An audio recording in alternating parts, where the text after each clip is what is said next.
আমি খাবো, আমার 6 ভাই বোন মিলে খাবে। তোর মামাদের কেলিয়া বাবা শিখাই না। না সে মানা আর কি দেবো? কেন রে? না না দেবো নি। কেন আড়ি করছো কেন রে? সে বিচা করা মাত্র সে বেতস আর দেয়। কি হয়েছে? আরে কলা তো কলা বিচা করা।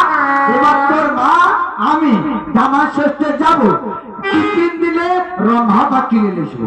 না না সে সারকে দেবো নি। মামুকে শালা বলতে নাই রে, বলতে নাই। এসব শিক্ষা কে দিবে বাবা? তোর মা দিবে, আমি দেবো। তুমি তো সবসময় ঘাটে পড়ে রও। কি করে তোর মা দিবে? আমার মার কাছে শুধু মেসো মামা এসে দিন রাত। চাপকে রে বললি না তোদের ভালো করে খাইতে দি। এই খাচ্ছু? আয় ভাই আমার 7 ভাই না বাড়ির মধ্যে ভাগ করে খেলবো আর খেলা করতে করতে লিয়া যা করছে করে খেয়ে যা। ও মা এই যে ফোন না, তুমি বাবার সাথে কথা কও, মানে ভাগ করে খেয়ালি। নীলা নীলা রে।